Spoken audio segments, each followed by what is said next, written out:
Hi, I'm Debbie from the RSPB. Have you ever wondered who the night crawlers are in your garden? By making these simple pitfall traps, it's easy to catch the nocturnal creepy crawlies in your garden. The equipment you will need will be a garden trowel, a variety of plastic pots, plastic cups or jam jars, some bait such as bread, fruit, I've got apple here, or cheese, some small stones, an old tile or flat pieces of wood, or even an old terracotta dish that doesn't get soggy when it gets wet.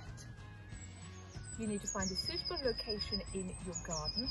I've chosen to put my pitfall trap in this wild area. I've levelled off the ground to make sure it's nice and flat, and I'm going to then start digging my hole big enough for my pot. It's actually quite difficult to make a hole perfect for your pot, so don't be afraid to actually push the soil back around and compact in around your pot. You just need to make sure that the rim of your pot is level with the ground. That should be perfect. I'm going to drop a piece of cheese in as my bait and then place the 4 stones around my pot, and then place one of the pieces of wood to act as a rainproof roof. I've made sure there's plenty of room underneath for any of the creepy crawlies to actually walk underneath and fall into the pot. I'm going to set up 2 more pitfall traps, but use the different bait. I'm going to use a piece of apple and a piece of bread.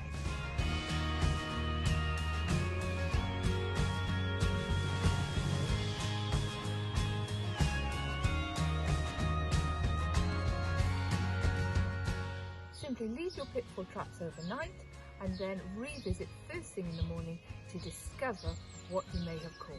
Morning, I've been up early and I've emptied my pitfall traps into these slightly larger trays so that I can have a better look at the creatures that I've caught. I've also found a little magnifying glass that allows me to see them in even more detail. Right, as you can see in this tray, I've got a very small little beetle wandering around, and a very exciting, what looks like a rove beetle or a beetle larvae moving here.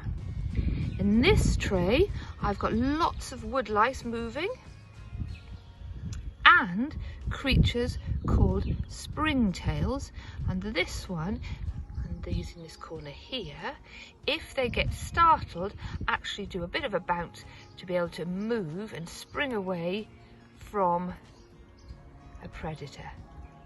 I'm going to spend a little bit of time examining my creatures in more detail and learning more about them and making sure I've identified them correctly. Then I will put them very carefully back into the garden in the same location where I collected them from their pitfall traps. I hope you managed to catch some exciting nocturnal creepy crawlies in your pitfall traps. Let us know how you get on.